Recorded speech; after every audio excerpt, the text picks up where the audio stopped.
মুহূর্তে সবথেকে বড় খবর আপনারা জানেন 26শে বিধানসভা ভোট, নওশাদ সিদ্দিকীর সাথে লড়াই তৃণমূলের প্রার্থী শওকত মোল্লা। যেহেতু আপনারা জানেন যে আজকে আমরা দেখতে পাচ্ছি যে আইএসএফকে সাপোর্ট না করে সব তৃণমূলকে সাপোর্ট করছে। এই কারণে যে বাংলাতে তৃণমূলের উন্নয়নটাই বেশি।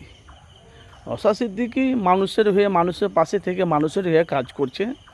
আজকে আমাদের সুমন ভাইজান ছাত্র, খুব সুন্দর ছেলে, অমায়িক ছেলে, যেখানে ভালো কাজ করে, যে মানুষের হয়ে কাজ করে, সেখানে গিয়ে মানুষের কাছে ঝাঁপিয়ে সত্যটা মানুষের কাছে ভোট প্রচারে নামছে সে সুমন।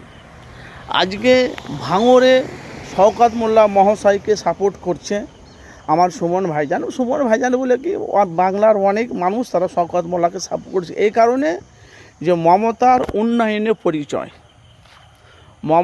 উন্নয়নের পরিচয় এই নিয়ে এখন ভোট প্রচারে নামছে। বলছে শওকত মোল্লাকে আমাকে এত ভালো লেগেছে, এই জন্য আমি ওর পাশে থেকে আমিও ভোট প্রচারে নেমেছি। আমার উপরে অনেক মানুষ আক্রমণ করছে, এই কারণে তো এখন আবার শওকত মোল্লা বলছে ভাঙড়কে 1 ইঞ্চি ছেড়ে আমি কথা বলবো না, 2026-এ বিধানসভা ভোটের ভাঙড় আমার চাই। এদিকে নওশাদ সিদ্দিকী ভাইজান আমরা দেখছি যে 2021 থেকে 2025 পর্যন্ত আব্বাস সিদ্দিকী ভাইজানের কথা অনুযায়ী ভাঙড়ের মানুষ নওশাদকে জিতিয়ে এমএলএ করেছে। এবারকার দ্বিতীয়বার ভাঙড়ে দেখতে পাচ্ছি শওকত মোল্লার সাথে কিন্তু লড়াই।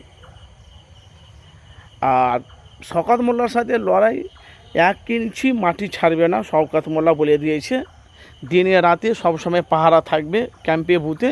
আর এদিকে নওশাদ সিদ্দিকী ভাইজানের যারা আইএসএফের যারা কর্মী, যারা আইএসএফকে যারা সমর্থন করে, তারা বলছে জান চলে গেলেও আমরা 2026-এ শওকতকে আমরা জিতাবো। আমরা যেমন 2021-এ যেগুলো আমরা নওশাদ ভাইজানকে জিতেছি, 2026-এ নওশাদকে জিতিয়ে ওনাকে আবার আমরা বিধায়ক করব।